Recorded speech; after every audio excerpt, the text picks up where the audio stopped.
Hi, this is Cassie Moore. I'm here just to give an update and overview of the Christmas granny square blanket that I'm making. I hope to make it queen size at least. I hope I have it done by Christmas, which we'll see. It's already October, so we'll see if I can make it. Here goes nothing. And the granny square that I'm doing is a basic, easy granny square. It's the first granny square I learned how to do. I bought a whole bunch of examples of how to do other granny squares. And I'm so terrified. They look so complicated. I guess I need to get on YouTube and see if I can find examples of how to do them. Because they're such beautiful granny square patches. And I'd love to learn how to do them, especially the ones that look like they're spiraling in the middle. Oh, they're so pretty. And the ones that look like flowers and all that. It's so cool looking. I got to figure out how to get those done. And I got the examples and the picture of them and the instructions, but I never learned how to do the instructions, like how to understand the instructions, because I can read, but it's the comprehension of how to decipher the instructions is what I'm having a problem with.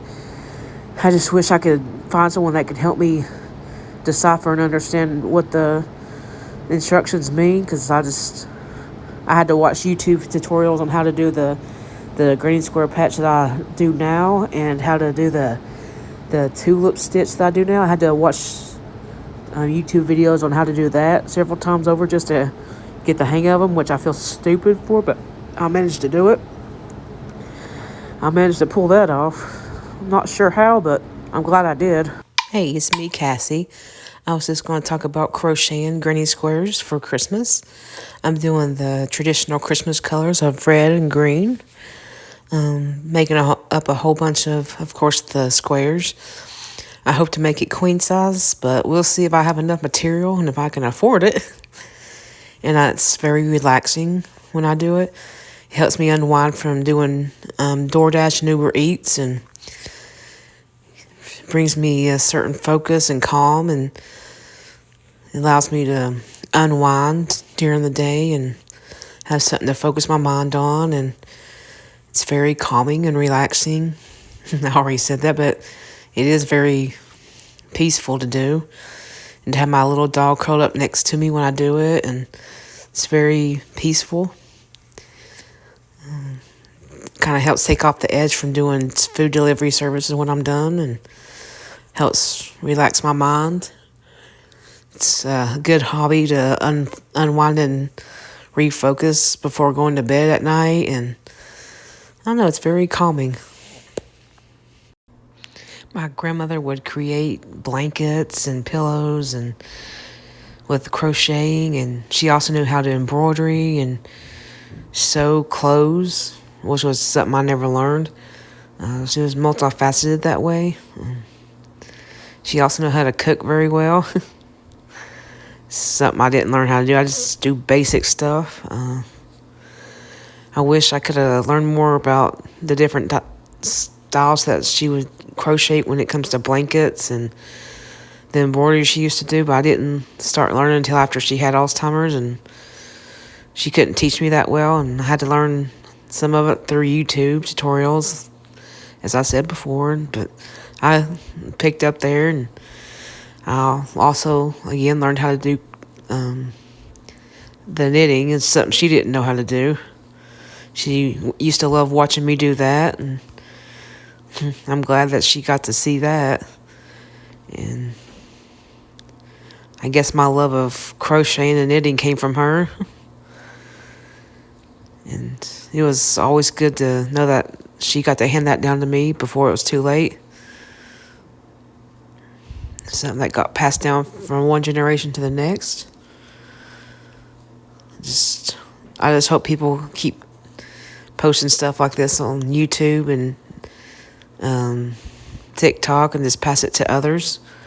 Keep the dream of stuff like this alive and handing it down to the next generation, so it keeps going.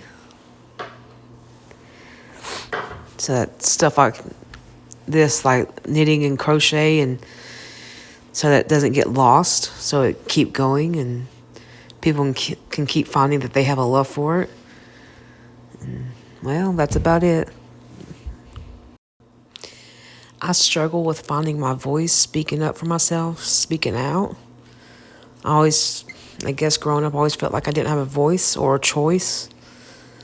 I always felt like I was worthless, didn't amount to anything, couldn't do anything right, always got blamed for stuff, always thought that I was worthless. I guess that's why crocheting and knitting gives me a sense of accomplishment, like I've done something, created something with my hands. And it allows me to just have something tangible to focus on, to think that I'm not quite so useless, not quite so worthless. It's good to be able to create something with your hands and to see the product of that and have something to give back to others and myself. It's just good to know that I have a talent for something.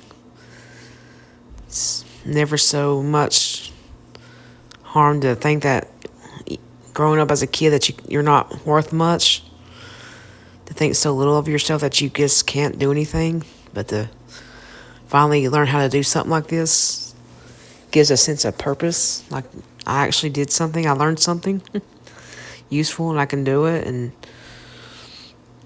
have something tangible to show for it. It's always relaxing as well to be able to crochet and knit and have something to show for it and be able to post it online and see others that do this as well. Have a community of people that you can discuss ideas, see different designs and different colors being used, and it's good to be a part of something bigger. Just never thought I could do much, you know? I guess that's why being able to crochet and knit, it's not just something that was handed down to me from my grandmother, but it's something that I can do and contribute to myself and to others. It's just nice. It's just nice to be able to have that talent and to see the worth in it, the value in it. It's just not a hobby. It's like it's given me a voice that I didn't know I had. And it provides mental stimulation, relaxation, calming. Allows me to have a voice in the colors that I pick and the designs I choose to make and the blankets I choose to make, whether it be blankets, scarves, caps, pillowcases, chair covers, learning how to do different and new creative designs and stitches, and learning how to make the sock puppet and the owls, and learning how to create something new, not being afraid to, I guess, have that desire and drive to learn new stitches and learn new designs and new talents, to keep pushing the boundary and going beyond what I already know. Not being afraid to ask questions and ask for help and watch new tutorials and share ideas online. It gives a great sense of adventure and connection with others. Anyone ever felt alone, isolated like I have, or is it just me? Can't just be me. But anyway, did anybody else learn from relatives or just pick it up all of a sudden sporadically? I just picked it up watching my grandmother and thought, hey, I'll give this a try. I never actually expected that I would stick with it and get a lot better and learn how to do different designs and patterns and different projects. Never thought it'd last this long. I learned in my early 20s. I'm now 42. Never thought I'd get this good at it. I thought it was just something passing while I was watching my grandmother. Never actually thought I'd take to it so well and get carried away into it and it'd become more than just a hobby. I never thought I'd be able to develop these skills quite like this. But what do you know? I guess I did. It's been an adventure, to say the least. Learning different things, different patterns, different projects. I'm glad I took that advantage and learned how to do it, and I'm glad I kept with it and learned how to do different projects, like, of course, the blankets and scarves and caps and everything else. Wouldn't trade it for anything.